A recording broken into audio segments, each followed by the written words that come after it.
Hi friends, வணக்கம் and welcome to Cooking with Sumathy Thurai. நான் இன்றைக்கு Sri Lankan style veg lunch ஒன்று செய்து காட்ட போகிறேன். இது quick and easy தான். நான் coconut milk ஒன்றும் யூஸ் பண்ணுறேன் இது சமைக்கிறதுக்கு. ஃபர்ஸ்ட்டு பிரிஞ்சோலை நீட்டு வாக்கில் கட் பண்ணி மஞ்சள் பவுடரும் சால்ட்டும் மிக்ஸ் பண்ணி டீப் ஃப்ரை பண்ண போகிறேன். கோகனட் ஆயிலில் டீப் ஃப்ரை பண்ணி அதை எடுத்து வைக்க வேணும். முதல்ல நாங்கள் ஆக கிறிஸ்பியாக பொரிக்க வேண்டாம், ஆனால் நல்ல ரெண்டு சைட்டும் ஒரு கோல்டன் ப்ரௌன் கலர் வரைக்கில் அதை வெளியில் எடுத்து வைக்க வேணும். பிரிஞ்சோல் ஃப்ரை பண்ணினதை ஒரு ஷீட் டிஷ்யூ கிச்சன் டிஷ்யூவில் போட்டிங்களா அந்த ஆயில் எல்லாம் எடுத்துடும். அதுக்கு பிறகு அதே ஷேப்பிலேயே ஆனியன் கட் பண்ணி பெரிய பெரிய பீசஸ் ஆனியன் கட் பண்ணி அதே ஆயிலையே நான் இப்போ ஃப்ரை பண்ணுறேன். அதுவும் நல்ல கோல்டன் கலர் வரைக்கில் அந்த ஆனியனை வெளியில் எடுக்கிறேன் நான். இனி நெக்ஸ்ட் அதே ஆயிலுக்குள்ளேயே நான் க்ரீன் சில்லி ஃப்ரை பண்ண போகிறேன்.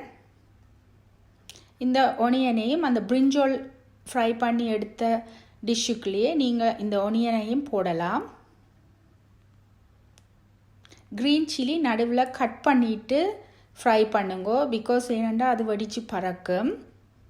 அதுவும் நல்லா ஃப்ரை பண்ணினோன்னே அதை நான் வெளியில் எடுக்கிறேன்.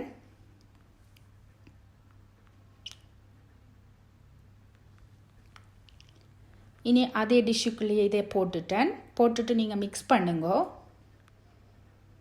இனி நெக்ஸ்ட் கடுகு, கருவா, கராம்பு இது மூண்டும் கிரைண்டரில் நல்லா பவுடர் பண்ணுங்கோ. நல்லா பவுடர் பண்ண வேணும். ஃபஸ்ட்டு பவுடர் பண்ணிவிட்டு ஒரு நல்லெண்ணெயில் இதை கொஞ்சம் நல்லா பொரியுங்கோ. இந்த இப்போ அரைச்ச பவுடரை நல்லெண்ணெயில் நல்லா பொரியுங்கோ. அந்த பச்சை மணம் போகும் மட்டும் நல்லா அதில் எண்ணெயில் போட்டு எடுங்கோ. நல்லா ஒரு நல்ல பச்சை மணம் போய் நல்ல வாசம் வருமுண்டு. அது வரைக்கில் இந்த வதக்கின பொரிச்சு வச்சிருக்கிற பிரிஞ்சோலோட நாங்கள் இதை சேர்க்க போகிறேன். வினிகர் விட வேணும். வினிகரையும் இந்த இதோடையே பேஸ்டோடையே விட்டு நல்லா மிக்ஸ் பண்ணி எடுங்கோ. இனி பொரிச்சு வச்சிருக்கிற எல்லாத்தையும் போட்டு மிக்ஸ் பண்ணி எடுத்தால் பிரிஞ்சோல் மோஜோ ரெடி. இது வெரி ஈஸி அண்ட் டேஸ்டியாக இருக்கும். இது ஆக்சுவலி இது ஸ்ரீலங்கன் ஸ்பெஷல் சாப்பாடு. இது ஒரு பிக்கிள் தான், ஆனால் ரைஸுக்கு சாப்பிட நல்லா இருக்கும். இப்போ மோஜு ரெடி ஆகிட்டு ஃபுல் டீட்டெயில்ஸ் வேணுமெண்டா டிஸ்கிரிப்ஷன் பாக்ஸை செக் பண்ணுங்க. இனி அடுத்தது நான் பீன்ஸ் கறி செய்து காட்ட போகிறேன். பீன்ஸ் முதல் ஒரு நீட்டு வாக்கில் உங்களுக்கு விரும்பின ஷேப்பில் அதை கட் பண்ணி வையுங்கோ. ஒனியன் ஃப்ரை பண்ணுறேன். நான் எல்லாத்துக்கும் நல்லெண்ணெய் தான் பாவிக்கிறேன். நான் நல்லெண்ணெயில் ஒனியனை வதக்கி கட் பண்ணி வச்சிருக்கிற பீன்ஸை சேர்க்க வேணும். பீன்ஸ் நல்லா வேக வேணும். இது அந்த க்ரீன் கலர் போகாத மாதிரி ஸ்லோ ஃப்ளேமில் வச்சு நீங்கள் வதக்கினீங்களா நல்ல க்ரீன் கலரோடையே இருக்கும்.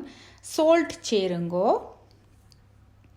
நான் மசாலா பவுடர் போடுறேன்.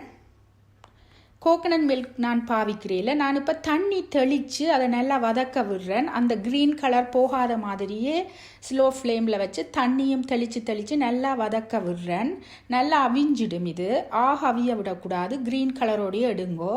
பீன்ஸ் கறியும் ரெடி ஆயிட்டுது. இனி சோயா பீன்ஸ் கறி செய்ய போகிறேன். நல்லெண்ணெயில் ஃபர்ஸ்ட் வெந்தயம் போடுறேன். பேந்து கார்லிக் ஜிஞ்சர் பொடியாக நறுக்கினது போட்டு ஃப்ரை பண்ணுறேன். இது கொஞ்சம் ஆயில் கூட எடுக்க வேணும். அது நல்லா பொரிப்பட்ட உடனே ஒனியன் போடுறேன். கட் பண்ணி வச்சுக்கிற ஒனியனையும் போட்டு அதோடு சேர்த்து நல்லா வதக்க வேணும். நீங்கள் சோயா மீட்டை ஒரு சுடுதண்ணிக்கில் போட்டு ஒரு 10-15 மினிட்ஸ் நனைய விட்டீங்களா அது நல்லா அவிஞ்சிடும். நல்லா புளிஞ்செடுங்கோ. இப்போ நான் இதோட பொட்டேட்டோ சேர்க்குறேன். நீங்கள் சோயா மீட்டின் அதே சைஸில் கட் பண்ணி பொட்டேட்டோ எடுங்கோ. அதையும் போட்டு நல்லா வதக்குங்கோ. ஒரு 5 to 10 மினிட்ஸ் மூடி விட்டிங்களா நல்லா ஃப்ரை ஆகிடும்.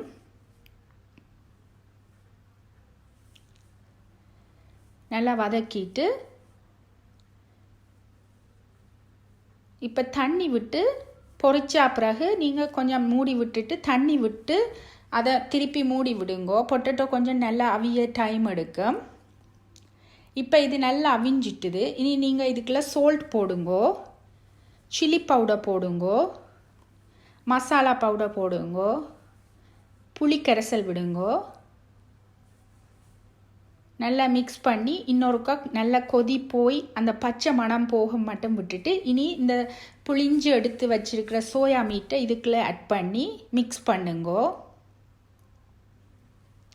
இதுக்கு கூட கோகோனட் மில்க் நான் சேர்க்குறேன், நல்ல டேஸ்டியாக இருக்கும். பொட்டேட்டோ போடுறபடியாக தேவையில்லை. இறக்கேக்கில் நீங்கள் ஒரு வாசத்துக்கு மசாலா பவுடரை கொஞ்சம் போட்டு எடுத்தீங்கன்னா நல்ல வாசமாக இருக்கும். நல்லா மிக்ஸ் பண்ணிவிட்டு திருப்பி மூடி விட்டு ஒரு 5 to 10 மினிட்ஸ் விடுங்கோ. கறி ரெடி ஆகிடும். நல்ல பிரட்டல் போல் வரும் சோயா மீட். நல்ல டேஸ்டியாக இருக்கும் ரைஸோடு சாப்பிட.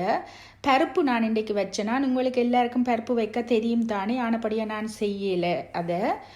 இது நல்ல ஹெல்த்தியான லன்ச் ரெடி ஆகிட்டு நீங்களும் இதை மாதிரி வீட்டை செய்து சாப்பிட்டு பாருங்கோ. இந்த ரெசிபி உங்களுக்கு பிடிச்சிருந்தா லைக் பண்ணுங்கோ, சப்ஸ்கிரைப் பண்ணுங்கோ. தேங்க்யூ.